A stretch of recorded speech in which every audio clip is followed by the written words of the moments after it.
I'd like to talk about a pair of 5-minute IMAX films, Soarin' over California and its sequel, Soarin' around the world. Now, these are films you can only see at Disney theme parks on motion simulator ride vehicles. Soarin' 1 and Soarin' 2 exemplify very different philosophies about seeing the world, what I would call inquisitive versus collective. But since this is a little bit niche, and normally I do full-length movies, here's some background for non-theme park nerds on how these rides and movies came about. Simulator rides were the rage in the 1990s, starting with Disneyland's Star Tours, and then the Star Trek experience in Vegas and 1,000 cheap imitations worldwide. Pushing forward, Disney merged the simulator with dark ride vehicles with Indiana Jones and Dinosaur. Universal adjusted this in Spider-Man and Transformers, and finally one-upped Disney with Harry Potter. And now Disney is trying to outdo Universal with their Star Wars rides, with varied levels of success. But in 2001, while everyone was pushing for the most extreme ride experience, Disney did the unthinkable. They built a simulator my grandmother loved. It was a tour of California on a gently swaying hang glider. Simple, magical, never scary, no corporate IP tie-ins. For all in all, I shall never look upon Soarin's like again. Hamlet. WED Enterprises has been making gentle, informative, immersive travel films since back in 1955 with the 360-degree movie A Tour of the West. This led to America the Beautiful, American Journeys, Wonders of China, Reflections of China, Oh Canada, and so on. So although Soarin' was a lovely surprise, you can trace its DNA back about 46 years. Soarin' 1 and 2 are both made up of 13 brief clips showcasing beautiful destinations. I'm going to run an abbreviated version of each side by side. It's going to move fast, so I made a nerdy checklist of the kinds of destinations pictured to try and keep track of what we're seeing. And that's all subjective, of course. For example, Iguazu Falls is a big tourist attraction for Chinese tourists, but I don't really know it. But I was raised on the West Coast, so Yosemite is obvious to me. I apologize if this seems a little fast-paced. So here we go, a whirlwind tour of Soarin' 1 and Soarin' 2.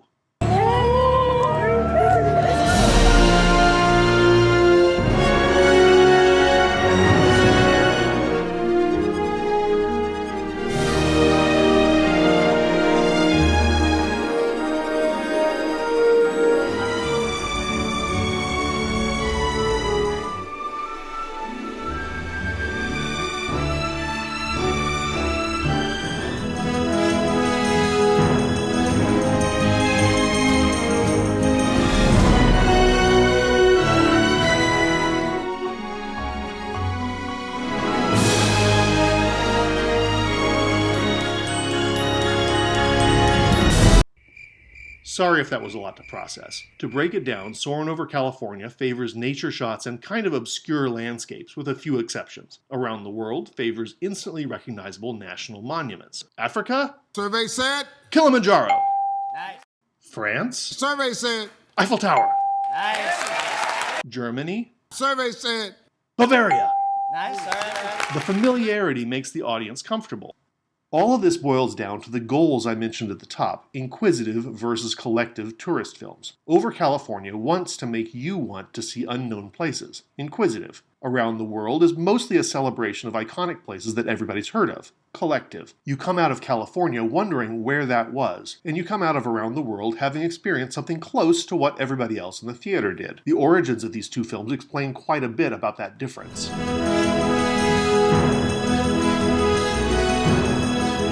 Soarin' Around the World debuted in China, which made sense. Chinese collectivist culture thrives on finding common ground. You don't want to make the person you're talking to uncomfortable by bringing up something they don't know. So if you talk about music, you're going to end up talking about Taylor Swift and Michael Jackson. If you really want to talk about Chinese music, you might talk about Dong Yi-jun's The Moon Represents My Heart, or maybe, if they think you can really handle it, Beyond. It's the opposite of Western hipster culture. Showcasing unknown scenery in California would not have made much sense in Shanghai. It barely made any sense in Florida, where in 2005 they shoved Soarin', minus the words over California, into the real estate vacated by the delightfully weird Kitchen Cabaret, which had educated kids on nutrition through vaudeville and calypso.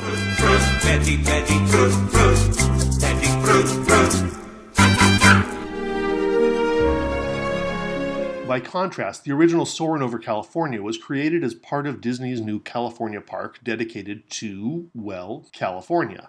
Now, in retrospect, that seems like an insane idea. I mean, who's going to fly to California to look at a replica of the Golden Gate Bridge or a plaster redwood tree? If Epcot was a permanent World's Fair showcasing new technology in countries around the globe, California Adventure was a permanent state fair. This model, of course, did not last. The public, not me, was underwhelmed, so California Adventure 2.0 replaced unpopular attractions with new ones with well-known Disney IPs. Some of that was understandable. I mean, the limousine ride was maybe the worst thing that Disney ever built. If it isn't vivacious Melody Griffith and dashing Antonio Banderas.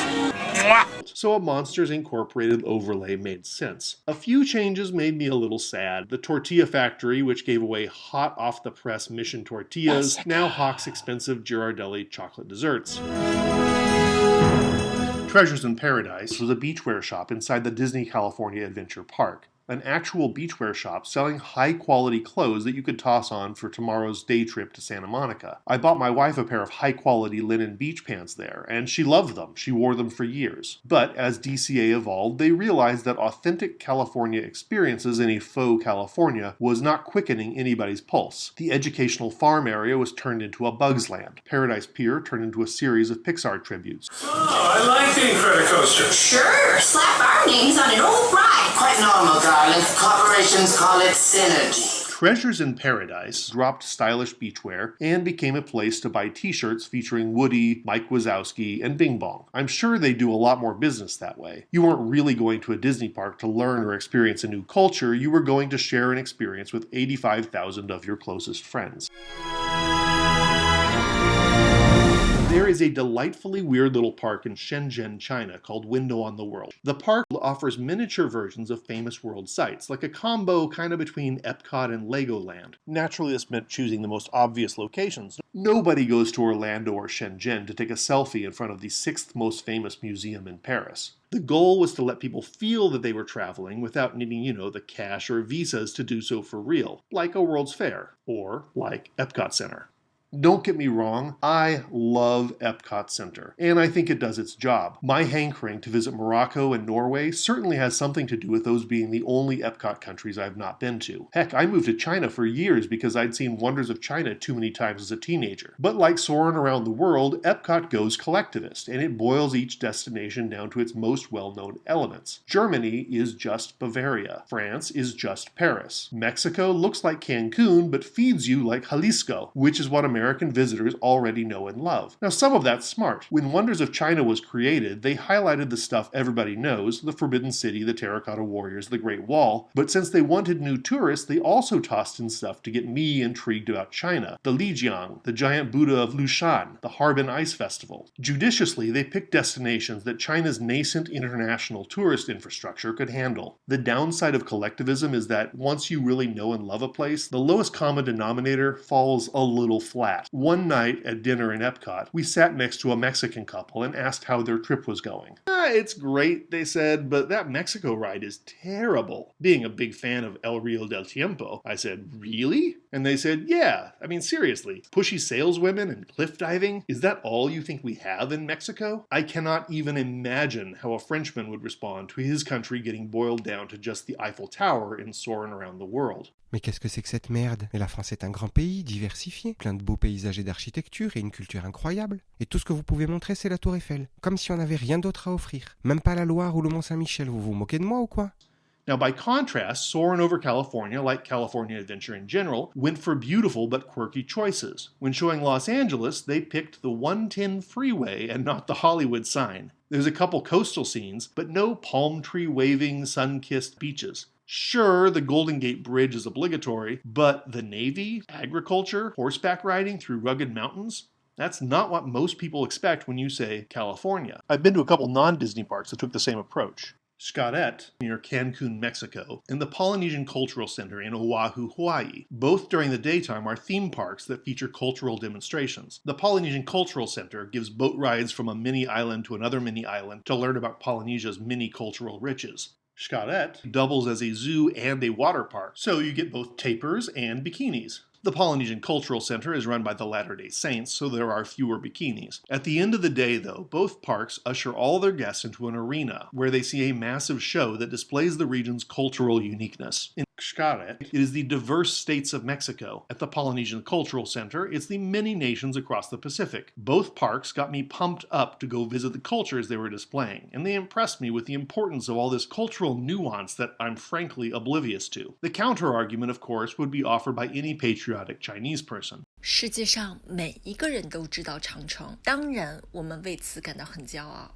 This is not to say that Chinese self-representation lacks subtlety. Even here in the States, you can enjoy series like Netflix's Flavorful Origins, which does a deep dive into specific aspects of specific regional Chinese cuisines. It is a big, diverse country, and Chinese people know that, and they love it, even if they are collectivist. And integrating the intriguing and collective approaches can sometimes be a mess. Case in point, Epcot's Maelstrom ride. When the Norway Pavilion's boat adventure was in development, the Disney company and the Norwegian government butted heads. Disney wanted Vikings and magical trolls to appeal to the masses, and the Norwegian government wanted to educate people about their country's natural resources and modern industry. And what we got was a wonderfully baffling mishmash. Vikings, trolls, polar bears, an oddly frightening oil rig, and then a quaint seaside town where blonde Norwegian interns shuffled you into a theater and declared that you will now watch a 5-minute film about Norway. As if the Norwegian interns were punishing you for having enjoyed the fairy tale trolls more than you did their oil rig. In recent years, Maelstrom has gone the way of the linen beach pants. It became a Frozen ride, coherent, comprehensible, fun, and inspiring a desire to rewatch Frozen the movie, not to visit Norway.